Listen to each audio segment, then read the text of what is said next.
So I want to talk a little bit more about why it is that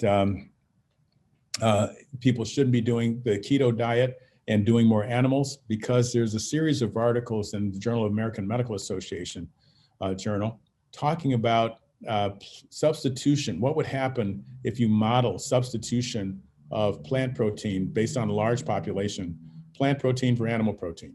And what you see is people have any unhealthy lifestyle factors, cardiac risk. What you see is that every time you substitute vegetable protein for animal protein, you get less mortality.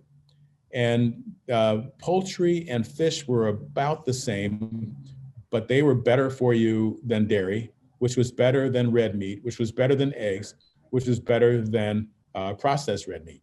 And for cardiovascular disease, all of them were bad. And with processed red meat being the worst. And so really clearly, people should be taking this data to heart, no pun intended, and replacing their animal protein with vegetable protein sources. Nope, you're not having, I didn't go backwards on the slide, I went forward. This is the same title, it is the same journal, but it's 3 years later. And it's not American, it's actually from Harvard, it's actually the Japanese Public Health Center. And they actually showed essentially the same thing. When you substitute plant protein for vegetable or for animal protein, you will decrease mortality. The only strange thing here was for cardiovascular disease, processed meat and red meat were about the same. So it's a little different in Japan than it is in the United States. And no, I didn't go backwards.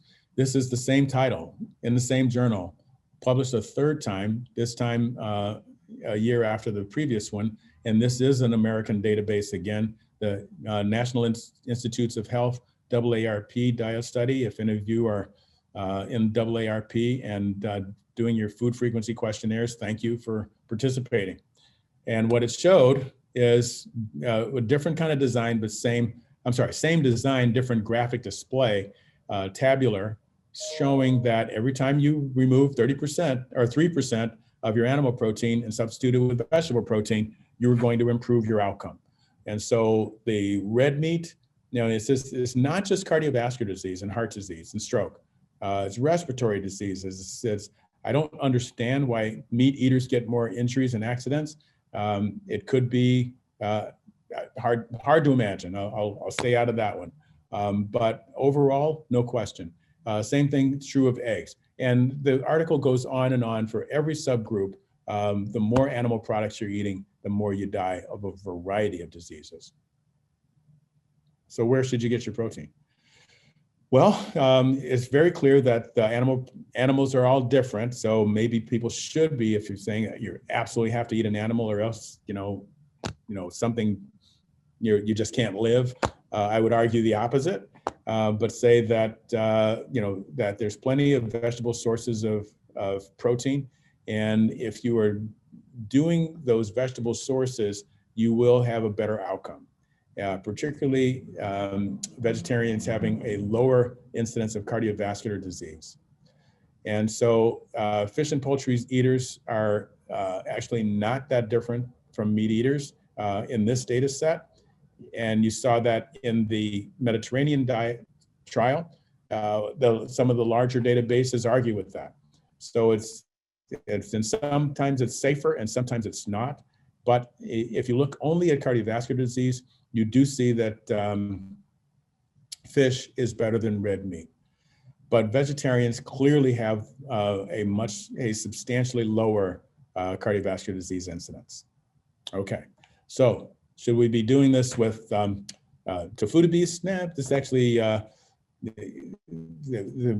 people have much more vegetable-based protein than they understand. And so shown on this slide are the facts that I would quote at any of the dietitians or anybody else who say you're not going to get enough protein if you eat a vegetarian diet. Beef and peanuts are essentially the same. Quinoa is more than egg whites.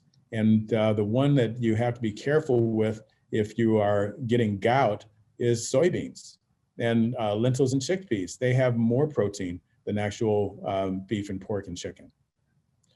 But what they don't have is this. I'm going to spend a few minutes talking about trimethylamine N oxide. If you haven't heard of this before, I know Dr. Khan mentioned it because it was Cleveland Labs, and it seemed to me that Quest bought Cleveland Labs because of this capability. We should understand what it is that you're actually looking at. You're talking about the microbiome. That is the GI tract, gut flora, actually take the components of meat, choline, phosphatidylcholine, and turn it into trimethylamine. And that trimethylamine gets metabolized in the liver, changed, oxidized to trimethylamine N oxide. That is a toxic substance that makes you clot your blood, increases your plaque, and makes plaques upset and rupture. So heart attack, stroke, and death. And the data is actually very clear. The higher the serum level, the more dangerous it is. And this is data on platelet aggregation. If you're not familiar with that, everybody knows that those little platelets, those little clotting elements are supposed to be inhibited by aspirin so that you don't clot as much. And the graph on the right is showing you that the clotting with a low TMAO level is actually similar to a person who is eating animal products and having a high TMAO level when they're on aspirin. And so a little complex to look at, but please, if you haven't heard about this before, write down those 4 letters. It's a new 4-letter word, TMAO, and just look through the data, use it to convince everyone you know to not eat the animal products that increase this particular dangerous chemical. So it turns out that heart failure deaths are related to TMAO as well. And that all of a sudden explains the finding that processed and unprocessed red meat increase heart failure. And it's probably because of the microbiome and the inflammatory response that the body has to eating animal products and developing TMAO. And so the more plant-based you are, the less heart failure you're going to get. And this was an analysis by Kyla Lara of the regards data, that Southern diet, more heart failure. So it isn't just kidney failure, heart attack, and stroke.